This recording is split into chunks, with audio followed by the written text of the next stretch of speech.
প্রিয় ছাত্রছাত্রী, গতদিন আমরা ক্লাস 12-এ প্রবাহী তড়িৎ সম্পর্কে আলোচনা করেছিলাম। প্রথম পর্বে আমরা প্রবাহী তড়িতের ক্ষেত্রে রোধের যে সমবায় এবং তড়িৎ কোষগুলোর সমবায় আলোচনা করেছিলাম। সেক্ষেত্রে একটা জায়গা আমাদের মিস করে গিয়েছিলাম, যে আলোচনা করিনি। আজকে সেটা করে দ্বিতীয় পর্বের মূল বিষয়ে যাব। তড়িৎ উৎস সম্পর্কে আলোচনাটা করা হয়নি। তড়িৎ উৎস, যেখান থেকে তড়িতের সৃষ্টি হয় সেটা তড়িৎ উৎস। তড়িৎ উৎস দু ধরনের হয়, তড়িৎ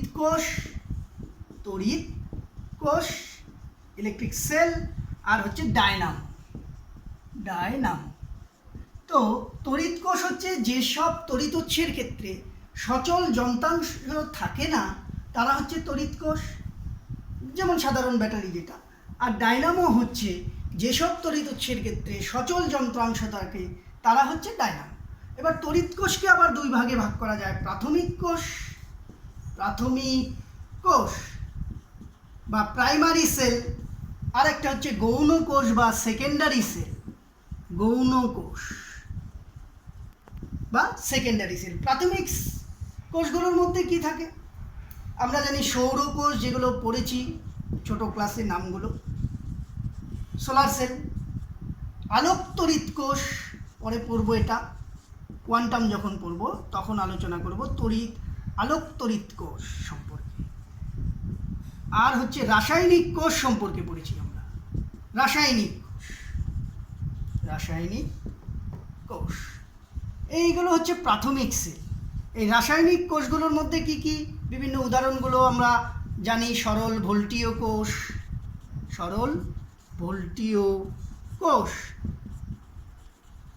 নির্জল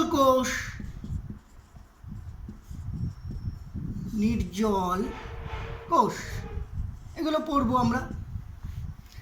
আর গৌণ কোষের মধ্যে লেড অ্যাসিড সঞ্চায়ক কোষ আর ক্ষারীয় সঞ্চায়ক কোষ। এই দু ধরনের ক্ষারীয় সঞ্চায়ক কোষ। তাহলে দেখো, তড়িৎ উৎসের আমরা শ্রেণী বিভাগটা জানলাম, যে তড়িৎ উৎস দু ধরনের, তড়িৎ কোষ আর ডায়নামো। তড়িৎ কোষ হচ্ছে যেখানে সচল যন্ত্রাংশ থাকবে না। এর আবার দুইটা ভাগ হয়, প্রাথমিক কোষ বা প্রাইমারি সেল, সেকেন্ডারি কোষ বা গৌণ কোষ। প্রাথমিক কোষের মধ্যে সৌর কোষ, আলোক তড়িৎ কোষ, রাসায়নিক কোষ, যেগুলো আমরা সরল ভোল্টীয় কোষ, নির্জল কোষ, এগুলো উদাহরণগুলো দেখব। আর গৌণ কোষের ক্ষেত্রে লেড অ্যাসিড সঞ্চায়ক কোষ, ক্ষারীয় সঞ্চায়ক কোষ। এগুলোর গঠনগুলো তোমরা শুধু বই থেকে পড়ে নেবে, আমাদের 12-এর সিলেবাসে খুব একটা আলোচনার দরকার নেই। শুধুমাত্র এদের একটা ছক দেখবে বইয়ে দেওয়া আছে, যে তড়িৎ কোষগুলির তড়িৎচালক বল আর বিভব প্রভেদের যে মানের ছকটা দেখবে। তড়িৎ কোষ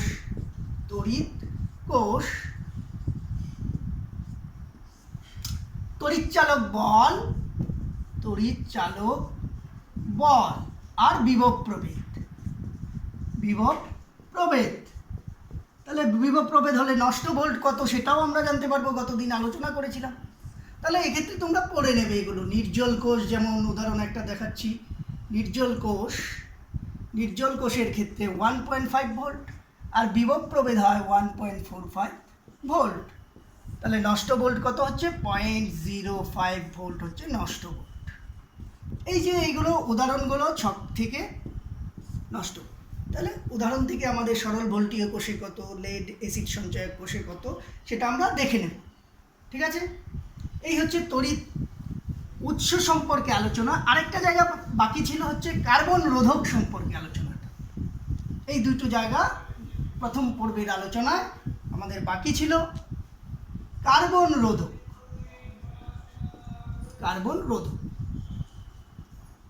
আমরা ছোট ক্লাসে, ক্লাস 10-এ যে রোধক সম্পর্কে বা রোধ সম্পর্কে আলোচনা করেছিলাম, সেক্ষেত্রে সাধারণভাবে আমাদের যে রোধের মানটা ছিল, তা ছিল 1000-এর থেকে কম ব্যবহার করা হতো।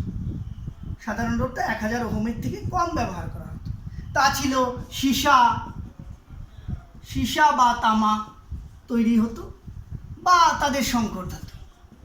বা তাদের সংকর ধাতু দিয়ে তৈরি হতো, সংকর ধাতু। ফলে এদের আকৃতিটাও, রোধগুলোর আকৃতিটাও বড় হতো। কিন্তু ইলেকট্রনিক্সের ক্ষেত্রে, যখন ইলেকট্রনিক্স যে যন্ত্র, তোমরা দেখবে যে আমাদের রেডিও, টিভি, মোবাইল, তারপর হচ্ছে FM, এগুলো পুরনো যে যন্ত্রগুলো বাড়িতে আছে অনেকের, সেটা ভেঙে দেখবে যে এর ভিতরে এরকম নির্দিষ্ট কিছু আকৃতির জিনিস থাকে। এই দেখো, এরকম বিভিন্ন কালার থাকে, এর গায়ে আবার কালার দেওয়া থাকে, যে লাল, সবুজ, এরকম বিভিন্ন কালার থাকে। এগুলো হচ্ছে রোধক বলে, কার্বন রোধক, কার্বন রোধক বলে এদেরকে। এর মান সাধারণত 1000-এর থেকে বেশি হয়, 1000 ওহমের থেকে বেশি সাধারণভাবে ব্যবহার করা হয়। এদের ক্ষেত্রে কি হয়, এই 1000 ওহমের থেকে বেশি যদি রোধ আমাদের সৃষ্টি করতে হয়, এই পদ্ধতিতে যদি করা হতো সংকর ধাতু দিয়ে, আকৃতি অনেক বড় হয়ে যেত। কিন্তু ইলেকট্রনিক্স যন্ত্রের ক্ষেত্রে যন্ত্রের আকৃতি ছোট এবং রোধকগুলোর আকৃতিও ছোট করা হয়, এরকম কালার করা হয়। সেই কালারগুলো আমাদেরকে মনে রাখতে হবে, কালার কোড একটা নির্দিষ্ট রীতিতে তৈরি করা হয় যে কত হবে। একটা সহজ পদ্ধতি বলছি, এটা লিখে রাখবে তোমরা। B B Roy gets back his very good wife. এই বি মানে হচ্ছে কালো, কালো মুছে দিচ্ছি এই সেটটা একটু। পরে হচ্ছে বি ব্রাউন বাদামি, আর রেড লাল, ও অরেঞ্জ কমলা, ওয়াই ইয়েলো হলুদ, গ্রিন জি গ্রিন সবুজ,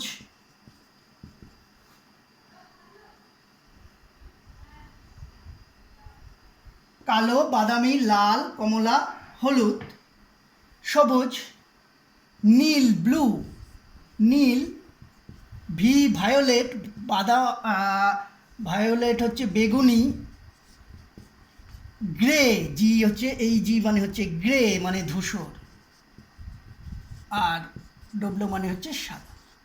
এদের প্রত্যেকটার আবার কোড, নির্দিষ্ট কোড থাকে। এই দিক দিয়ে দিচ্ছি, বি হচ্ছে 0 1 2 3 4 5 6 7 8 9। তাহলে কোডগুলো আমাদের মুখস্থ রাখতে সুবিধা হবে। B B Roy gets back his very very good wife. এবার মনে রাখতে পারো, বইয়ে অনেক পদ্ধতি দেওয়া থাকতে পারে, এটা সহজ হবে হয়তো তোমাদের। একটা উদাহরণ দিই যে কী করে এটাকে আমরা তৈরি করি বা কালার কোড থেকে বুঝতে পারবো আমরা। দেখি, ধরে নিই একটা কার্বন রোধকের গায়ে 4টা বর্ণ আছে, 4টা বর্ণ আছে, A B C D। এবার এই যে কার্বন রোধকটা, এটা কোন দিক থেকে আমি কালারটা গণনা শুরু করব তা চিহ্ন করবার জন্য এই যে ডান দিকে আমাদের সোনালি বা রূপালি যে বর্ণ থাকে, সেই দিকটা নির্দেশ করবার জন্য সেটা ডান হাতে রাখবো। ধরি ডি হচ্ছে তাহলে রূপালি, রূপালি। এবার এ বি সি, এ ধরে নিলাম হলুদ, বি ধরে নিলাম বেগুনি, বি হচ্ছে বেগুনি, আর সি ধরে নিলাম, লাল দিয়ে লিখছি সিটাকে, সি ধরে নিলাম লাল। এই হচ্ছে আমার কালার। তাহলে এর মানটা কত হবে দেখি। প্রথম যে বর্ণ দুটো থাকবে বাদিক থেকে, তাদের সংখ্যাগত মানটা বসবে। তাহলে হলুদ মানে 4, বেগুনি মানে 7 ইন্টু তার পরের যে বর্ণটা থাকবে তার 10 টু দি পাওয়ার বসবে, পাওয়ার কত 2। আর প্লাস মাইনাস রূপালি হলে 10%, আর সোনালি হলে প্লাস মাইনাস 5%, এটা তার সহনশীলতা বলে। তাহলে কত আসলো? 4700 প্লাস মাইনাস 10%। এই হচ্ছে এত ওহম, বুঝতে পারলে? এইভাবে কার্বন রোধকের মানগুলো আমরা নির্ণয় করতে পারবো। এই হচ্ছে কার্বন রোধক সম্পর্কে আলোচনা হয়ে গেল। এটা গতদিন যে বইয়ের প্রথম দিকেই দেখবে আছে, গতদিন আলোচনা করা হয়নি, তাই আজকে করে দিলাম। এবার নেক্সট যাব আমরা শান্ট। শান্টের আলোচনা। শান্ট, শান্ট কথার অর্থ হচ্ছে বিকল্প পথ। শান্ট এর কথার অর্থ হচ্ছে বিকল্প পথ। বিকল্প পথ কীরকম ব্যাপারটা? কোনো ধরি একটা গ্যালভানোমিটার বা কোনো তড়িৎ যন্ত্র, একটা তড়িৎ উৎসের সঙ্গে যদি যুক্ত করা হয় যার প্রবাহের মানটা অনেক বেশি, তখন যন্ত্রটা নষ্ট হয়ে যাবে। সেই যন্ত্রটাকে যদি ওই উৎসের সঙ্গেই আমাকে যুক্ত করতে হয়, তাহলে তার সমান্তরালে একটা নিম্নমানের রোধ যুক্ত করতে হয়। নিম্নমানের একটা রোধ যুক্ত করতে হয়, ফলে মূল প্রবাহের বেশিরভাগ অংশটাই এর মধ্য দিয়ে চলে যায়। শান্টের এস মানের যদি হয় রোধটা, তাহলে এর মধ্যে দিয়ে যাবে। যেহেতু এটা রোধ কম, এর দিকে প্রবাহটা বেশি যাবে, তার জন্য একে বিকল্প পথ বলা হচ্ছে। কীভাবে হচ্ছে দেখি তাহলে। এর দুই প্রান্তে বিভব প্রভেদটা কী হবে? এ বি দুই বিন্দুতে আমরা জানি এরা সমান্তরালে যুক্ত, তাহলে বিভব প্রভেদ সেম। তাহলে এ বি এর জন্য গ্যালভানোমিটারের জন্য আই জি ইন্টু জি, আর এক্ষেত্রে কত হবে? I S into S. বা এক্ষেত্রে যদি আই এস করি কত, তাহলে কি আসবে? I G into G by S. এবার জিটা কি হচ্ছে? Very much of greater than S. আগেই বললাম যে নিম্নমানের রোধ খুব নিম্ন, তাহলে আই এসটা very much of greater than I G হবে। তাহলে শান্টের এটাই হচ্ছে মূল নীতি, তার প্রবাহটা বেশিরভাগ কি হচ্ছে? শান্টের বিকল্প পথ দিয়ে চলে যাচ্ছে, যন্ত্রটা তাহলে নষ্ট হবে। এবার এখান থেকে শান্টের ক্ষমতার রাশিমালা দেখবে। শান্টের ক্ষমতা, মূল প্রবাহের যদি এন অংশ গ্যালভানোমিটারের মধ্য দিয়ে যায়, এন অংশ যায়, তাহলে তাকে শান্টের ক্ষমতা এন বলে। এখান থেকে বিভিন্ন সূত্রগুলো আমরা এখানে বসাবো। আই এর মানটা আই, এখানে আই কি হবে? I G plus I S করে নেব, করে নিয়ে মানটা বসাতে পারবো। এই ধরনের বিভিন্ন অঙ্কগুলো তোমরা দেখে নেবে শান্টের। এই হচ্ছে শান্ট সম্পর্কে আলোচনা। এবার যাই পরিবাহীর ক্ষেত্রে। তড়িৎ পরিবাহীর ক্ষেত্রে, পরিবাহীর আমরা কি জানি? পরিবাহীর বাইরের পৃষ্ঠে যে মুক্ত ইলেকট্রন থাকে, সেই ইলেকট্রনগুলি তড়িৎ প্রবাহ করে। সেই ইলেকট্রনগুলির অনুপ্রবাহ বেগ বা বিচলন বেগ বলে। বিচলন বেগ, ইংরেজিতে ড্রিফট ভেলোসিটি বলে। সেই অনুচলন বেগ বা বিচলন বেগটা কাকে বলে? কোনো তড়িৎ ক্ষেত্র প্রয়োগের ফলে কোনো পরিবাহীর মধ্য দিয়ে, একটা নির্দিষ্ট ধরি পরিবাহী আছে, পরিবাহীর মধ্য দিয়ে ইলেকট্রনগুলি যে গতিবেগে চলাচল করে তাকে বলা হয় ড্রিফট ভেলোসিটি। এর রাশিমালাটা যদি নির্ণয় করতে বলে, ধরি একক আয়তনে পরিবাহীর ইলেকট্রন সংখ্যা এন। এবার একটা নির্দিষ্ট সময় পরে এখান থেকে এ থেকে বিতে আসলো, বি তলের মধ্য দিয়ে নির্গত হচ্ছে ইলেকট্রনগুলি, যে ভিডি গতিবেগে যাচ্ছে ড্রিফট ভেলোসিটি। এর ক্ষেত্রফলটা ধরে নেই এ হচ্ছে ক্ষেত্রফল। তাহলে প্রতি সেকেন্ডে বিতল দিয়ে নির্গত ইলেকট্রন সংখ্যাটা কত হবে? এন ইন্টু এ ক্ষেত্রফল ইন্টু ভিডি। এটা প্রতি সেকেন্ড হয়ে গেল এল বাই টি, মানে আমরা যদি করে নিই দূরত্বটা, ভিডি মানে এল বাই টি লিখতে পারি। প্রতি সেকেন্ড যদি হয় তাহলে 1 ইন্টু ভিডি এল বাই 1।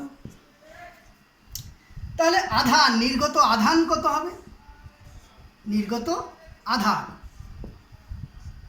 একটা ইলেকট্রনের আধান ই যদি হয় ইলেকট্রনের আধান, তাহলে ইলেকট্রন সংখ্যা ইন্টু ই আধান হয়ে গেল। সুতরাং তড়িৎ প্রবাহ I equal to Q into T, তাহলে প্রতি সেকেন্ড, তাহলে 1, বা I equal to N A V D E, বা ভিডি কত আসছে? I by N A E. এই হচ্ছে ড্রিফট ভেলোসিটির রাশিমালা। এখান থেকে আমরা কি দেখতে পাচ্ছি? ভিডি প্রপোর্শনাল টু আই। তাহলে তড়িৎ প্রবাহটা তার বিচলন বেগের সঙ্গে সমানুপাতিক। বুঝতে পারলাম? এক্ষেত্রে দেখো এই যে I/A এটাকে আবার জে দিয়ে লেখা হয়, যাকে বলা হয় প্রবাহ ঘনত্ব। প্রবাহ ঘনত্ব বলে, প্রবাহ ঘনত্ব। বুঝতে পারলাম প্রবাহ ঘনত্ব সম্পর্কে? তাহলে এই প্রবাহ ঘনত্ব এর সঙ্গে দেখছি আমরা যে ভেক্টর রূপ যে ওহমের সূত্রে সেটা নির্ণয় করতে পারি। এই প্রবাহ ঘনত্ব একটা ভেক্টর রাশি। তাহলে তার আগে একটা দেখে নিই যে ইলেকট্রনের সচলতা। ইলেকট্রনের সচলতা এই সংজ্ঞাগুলোও তোমরা পড়ে নেবে, বা মোবাবিলিটি কাকে বলে। কোনো পরিবাহী প্রযুক্ত তড়িৎ ক্ষেত্রের প্রভাবে কোনো পরিবাহীর মধ্য দিয়ে ইলেকট্রনগুলি যে বেগে যাবে, যে গতিশীলতা হবে, যে কত দ্রুত যাবে, তা যে রাশি দিয়ে পরিমাপ করা হয় তাকে ইলেকট্রনের সচলতা বলা হয়।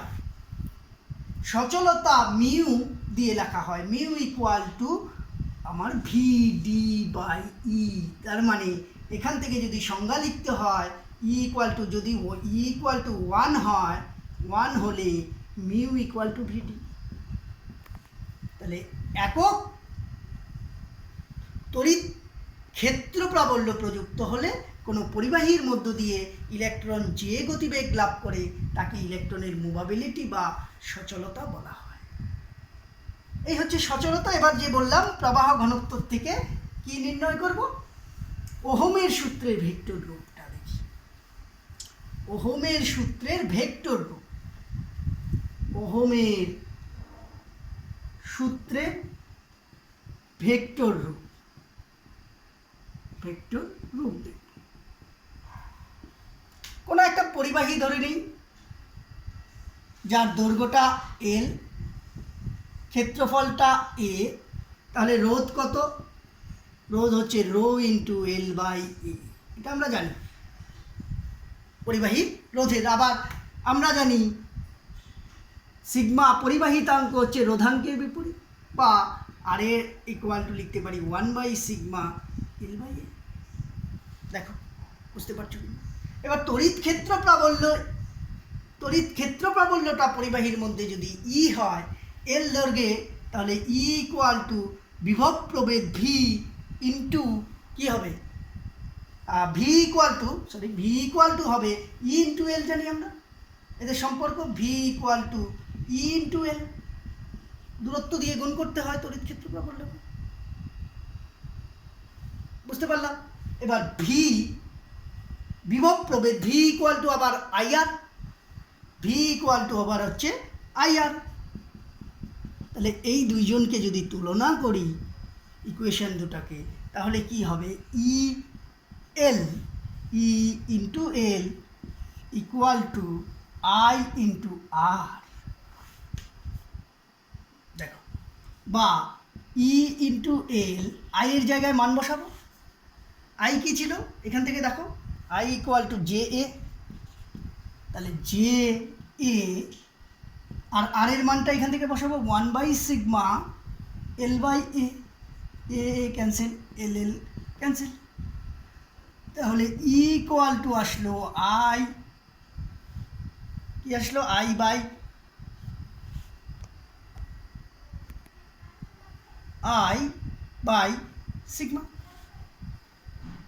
যে I এর জায়গায় JA ছিল, JA।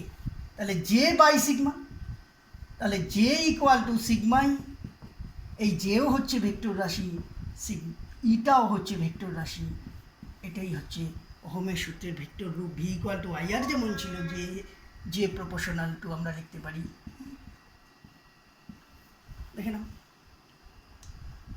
এই হচ্ছে আমাদের আজকের যে আলোচনা, এগুলো তোমরা দেখে নেবে। নেক্সট দিন আমরা তড়িৎ শক্তি, ক্ষমতা, সেগুলো নিয়ে আলোচনা করব। আজকে এই পর্যন্তই থাক, ঠিক আছে?